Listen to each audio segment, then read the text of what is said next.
All right, let's get to next caller. It looks like we got Nathan. You are on with Ethan and Jenna. How you doing, Nathan? Good. Can you guys hear me? Yeah, Yes. Yeah. So I was just wanting to call in because I've been trying to give a friend of mine advice. She's a sex worker and she's trying to find love in life. And so I've been trying to give her advice. And, May I ask, I've is she been doing it asking for this this way. advice? What's that? Is she asking for this advice?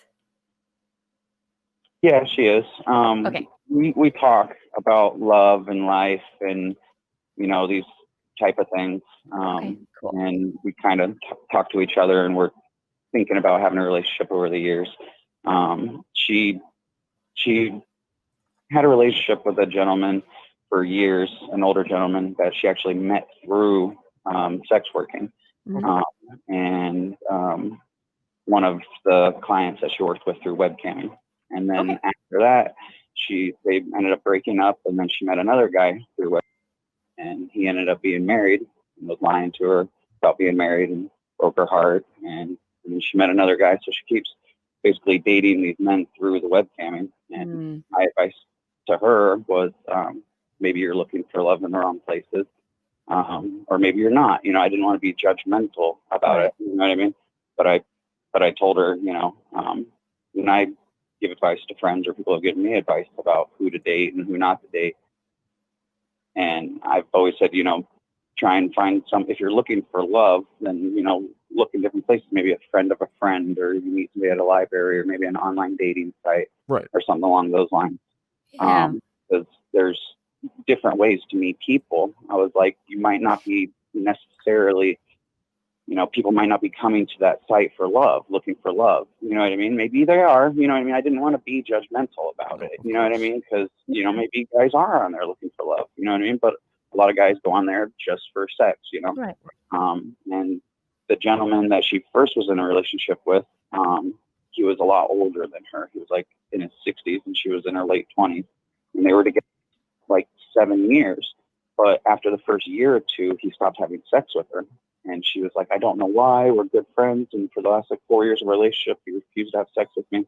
And I was like, I don't think it has anything to do with you. I was like, maybe he liked younger women. And then when you kind of aged out of his fetish age group, he didn't want to break your heart. He still loved you, but he wasn't sexually attracted to you anymore. And it had nothing to do with you.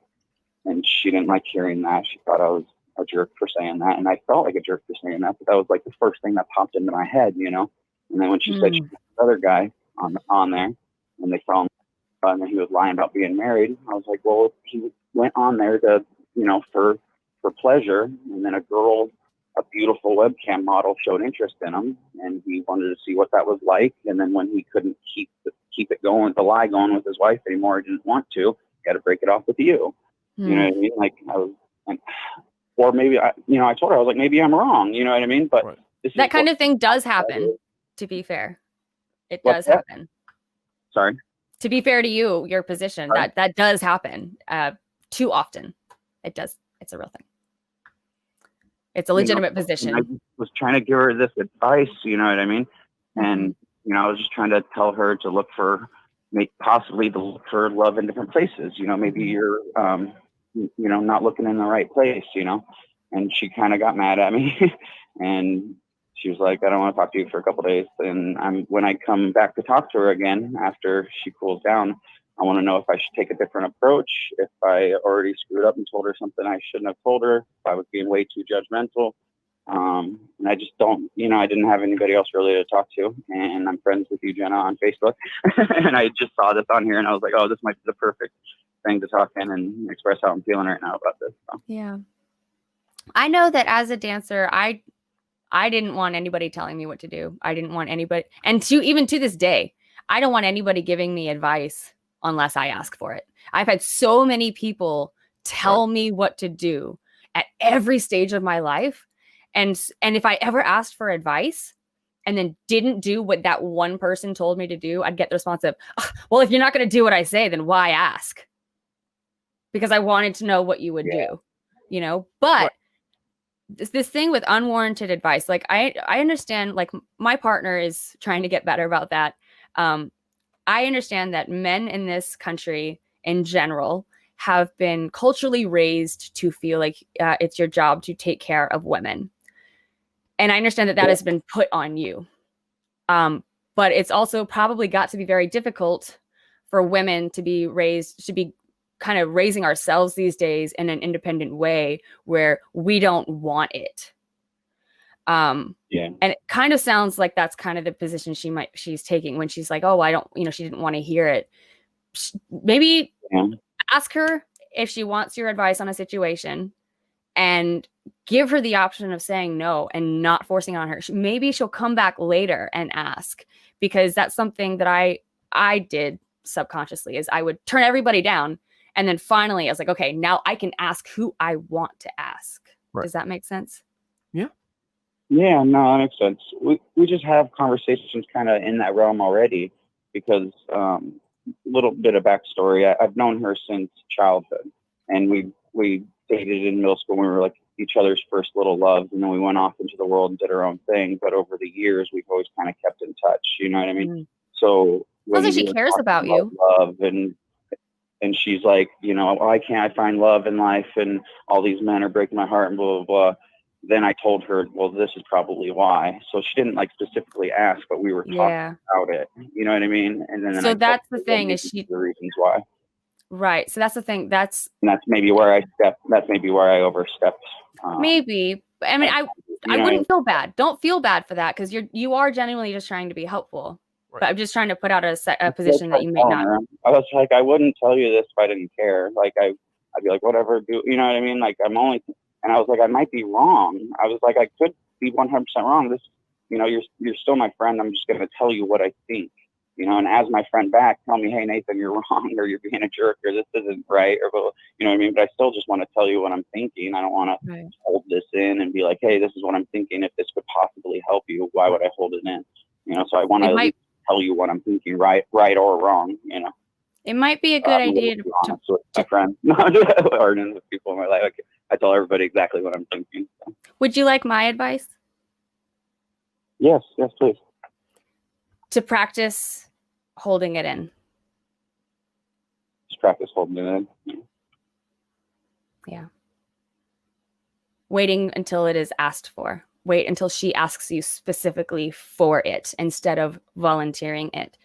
Because I am assuming, and I should not be, but I just, from what I've heard about her, it just kind of seems like similar to me in that way, in that we as women have been told what to do so much, and told, well, this is just how it is. I might be wrong, but it might be how it is. Well, I might have thought of that already, She has such a big heart. She defends every man that's ever broken her heart. She was actually married from like 18 to like 22 or something like that, and he broke her heart. And like all these men always end up breaking her heart, and and I don't know. It's frustrating as a friend. You know what I mean? I understand. To see that happen. It's gotta hurt to watch. I can't. This is it. So many people had to watch. Never like she. Well, real quick. Like she never goes through them. She doesn't do the anger and then this and that, blah, blah, blah. She'll defend them forever, even when they did the most brutal things to her. And I'm like, no, he was the person that did this wrong. It's not you. He was the one lying. Then don't. Like she always wants to defend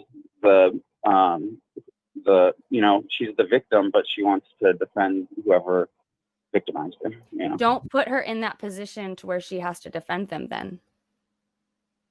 Understandable. Yeah. Point. Because that's what happens is when people try to force kids to be religious, sometimes they stray away. Sometimes when you tell somebody to do something, they're going to do the exact opposite. You tell somebody not to do something, they're going to go do that. That's just that's human psychology. No, yeah, I get it. I'm just trying to get her to not blame herself for things that it was the other person's fault. That's the thing, is you can't. Where they were the ones that did it wrong and not her, so she doesn't blame herself, keep blaming herself for everything. But I get what you're saying. You're saying. Like, I understand the wanting to get people to help themselves and wanting people to do this and wanting people to do that. And when I came out of religion, I would just kept telling my therapist, well, if they would just stop telling me this, I don't have any control over that. I can't make them stop. I can control what I do and how I react, right? No matter how much I want them to do this, I can't, you know? So just be there. Just do what you would want, which is just to have somebody just be available. And wait for her to want the advice and then give it. Exactly. And this is just peer advice. Once again, not a professional. Yeah. That's fine. I just haven't really had anybody to talk to about it. So it happened pretty recently. So like I said, I'm friends with you on Facebook, and I just saw that on there. I was like, oh, this might be the perfect time to call on and maybe vent a little bit about it. So well, I'm glad you did, and we appreciate you taking the time to both watch the show and call in and talk to us. And I hope I didn't force my advice on you. I feel like I did. I don't think you did that. Oh no. It's not like I've been through this situation before, so I don't know how to about it. You know what I mean? It's not like you guys have been in my exact situation, so you don't know the perfect advice they give me either. So, right. But I appreciate everything that you told me. Yay. And, I think I am just going to take your advice and just be in the ear and just follow. If I want to give advice, that I'll just wait, and when she asks for it, then I'll give it to her. Yeah, I love it. Let me know how that works. I'd love to know. No, we're here every Sunday. Yeah, definitely. Thanks for at 11 a.m. So thanks, Nathan. Yeah, thanks for taking my call, guys. I appreciate it. All right, I'll talk to you later. Have fun. Good luck.